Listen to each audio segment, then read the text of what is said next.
Our next esteemed guest speaker is Dr. Joel Fuhrman. He is called the Doctor of Doctors in the USA, and his long-term best-selling books, Eat to Live, Fasting and Eating for Health, and Disease-Proof Your Child, are very popular here in Korea. He has influenced many nutritional studies, as well as the vegetarian movement in Korea.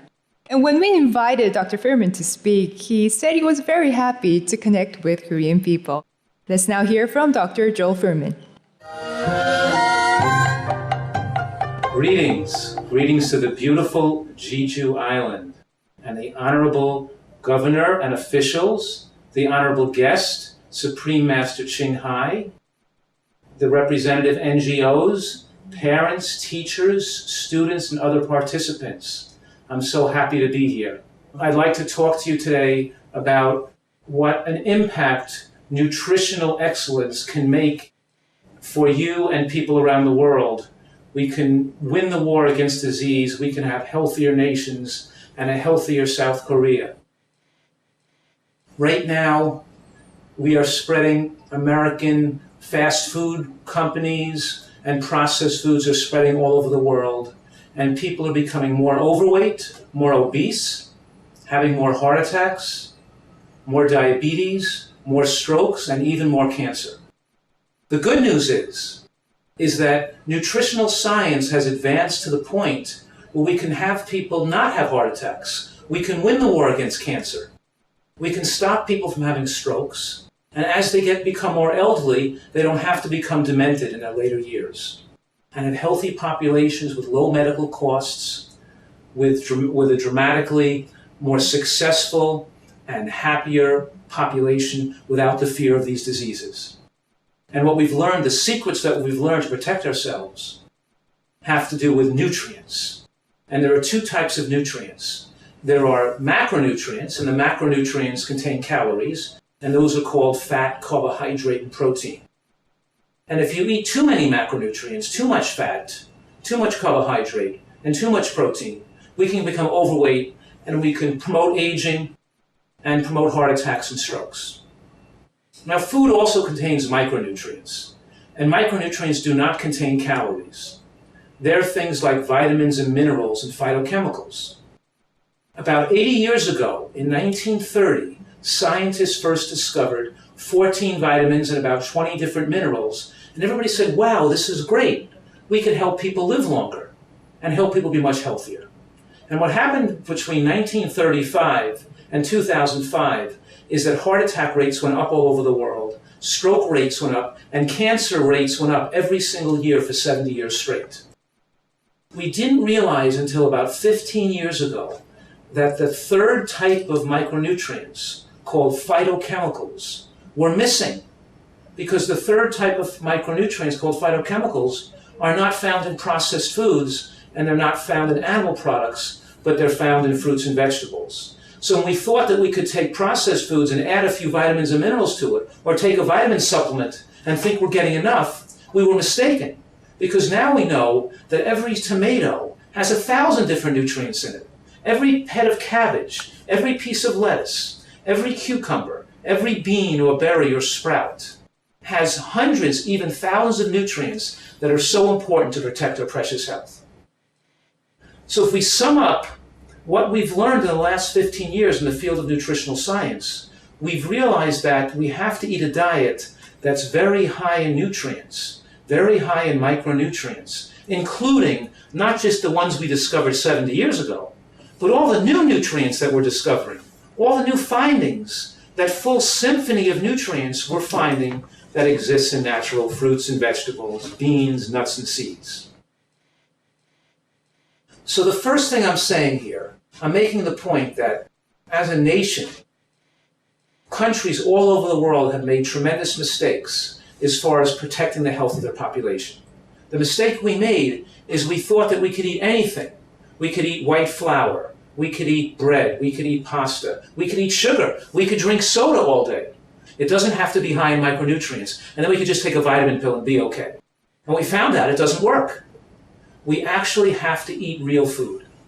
Now here's where I feel that the people of Jeju and the people of South Korea have a unique opportunity in human history. You have a blessing available to you with a climate to grow healthy foods and farmers that grow fresh fruits and vegetables and a homeland that has availability of peppers and tomatoes and cabbage and lettuce and sesame seeds. You have the availability to eat superfoods, and these superfoods could protect us against chronic, degenerative, and dangerous diseases, preventing medical tragedies. So you have to really eat these foods. So let's talk about this for a minute. Because we're saying here is that we have to eat a diet high in nutrients and lower in calories. So the first thing I'm saying to you is that animal products like chicken and meat and fish and eggs should not be the major portion of a diet. A healthy diet has to be plant-based. Most of what we eat has to get these phytochemicals from natural plant foods. So pasta, white bread, and white rice does not have in it the phytochemicals and antioxidants. In those foods, there's no significant amount of vitamin E and vitamin K and folate and bioflavonoids and lignans and plant sterols and all these phytochemicals and other carotenoids that protect against disease. In other words, what I'm saying is that processed foods, drinking soda, having sugar, having white rice and pasta and white bread are not high nutrient foods. Those are not going to be the foods to protect your precious health because they're not rich in micronutrients. And likewise, animal products like chicken and meat also do not have the same nutrients. They're also missing the vitamin E, vitamin K, the folate, the bioflavonoids, the lignans, the phytochemicals, the carotenoids, the same nutrients that the processed foods are missing. Worldwide, we're seeing populations get most of their calories from processed foods and animal products, and they're not eating fruits and vegetables. Then what are they missing? Of course, they're missing those antioxidants and the phytochemicals that are present in plant foods. And instead of going to doctors and getting pills to take to lower your blood pressure, and instead of taking medications to take away chest pains, and then having surgeries on people's hearts or procedures to make the blood to flow better, those do not make people live longer. The most powerful intervention, the most powerful medicine is what you can do in your own home, in your own kitchens, in your own gardens, and what you can do with your own life to protect your precious health. It's not what doctors can do for you with medications and surgeries. What I'm saying today is that we all are in this together. If we all eat a diet, which we call it a plant-based high-nutrient diet, we look to eat more of the foods that are highest in nutrients. And the foods that are highest in nutrients, including these micronutrients I'm talking about, are green vegetables. Green vegetables win the awards because they have more nutrients per calorie than any other food. In other words, an animal product like a piece of chicken or a piece of meat is not high in nutrients per calorie. It gives you lots of calories, but not lots of micronutrients. Now take a piece of broccoli or some cabbage or kale that also is high in protein. Because don't forget, green vegetables are high in protein. That's how come gorillas, hippopotamus, rhinoceros, elephant, and giraffes get so big, because it eats green vegetables, eat a lot of protein. And green vegetables are high in protein. But here you have the protein packaged with lots of micronutrients, with the phytochemicals, with the antioxidants, with the things that make the body age slower, and we keep our youthfulness, our vigor, and our good health into later years.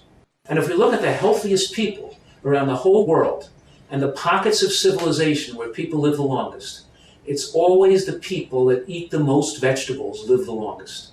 Let's touch on certain types of foods we want to include in our diet for optimal health. Number one is beans.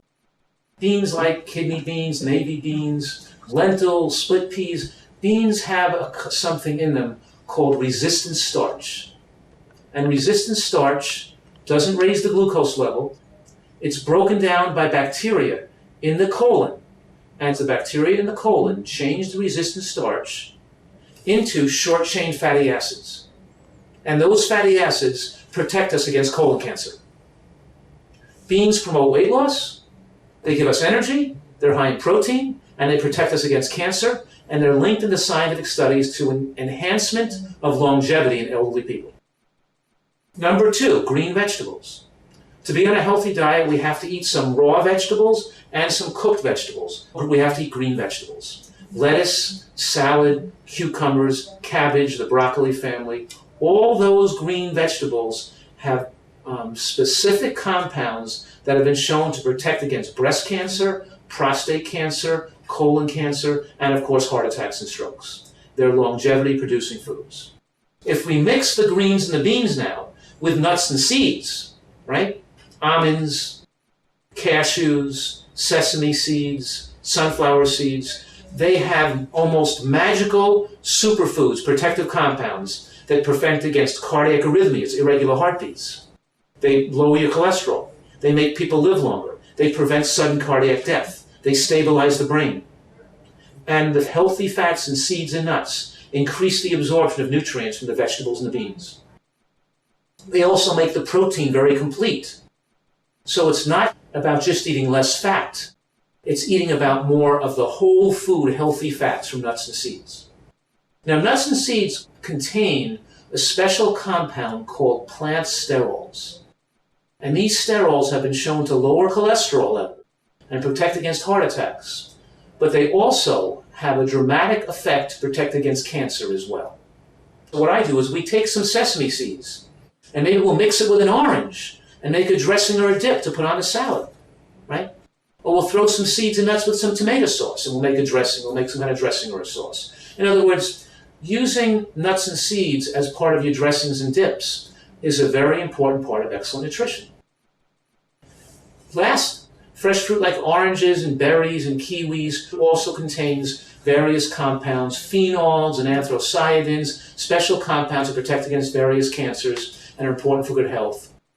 And lastly, of course, whole grains like sorghum, wild rice, brown rice, whole grain rices, whole oats, whole barley. Think whole grains, not processed white flour, not white rice and white flour, but using more whole grains. So we know now that the more vegetables and fruits and beans and nuts and seeds eaten, the longer people live and the lower the risk of heart attacks and strokes and cancers. Now, in addition to preventing these chronic diseases later on in life, it also can help people have better function in school, more attention, more alertness, more protection against diseases like influenza, like the flu. When we have the right kind of nutrients in our body, we're not going to get sick as often. So we have to appeal to our governors and our government, our educators and our teachers and our farmers. We have to all work together as a team to bring healthy food into the schools, to bring healthy plant foods into our homes. We're not talking about adding a little bit of fruits and vegetables to your present diet. We're talking about making fruits and vegetables the major portion of your diet. And then we'll have a healthy nation, and then we'll have a healthy population to live a long life free of medical tragedies. To conclude, on the beautiful Jeju Islands and many other fertile areas of South Korea, we have a unique opportunity in human history. This is a blessing. We have science and information that can enable us to live better and to live healthier and to live longer than ever before in human history. Let's take advantage of the natural bounty of the land.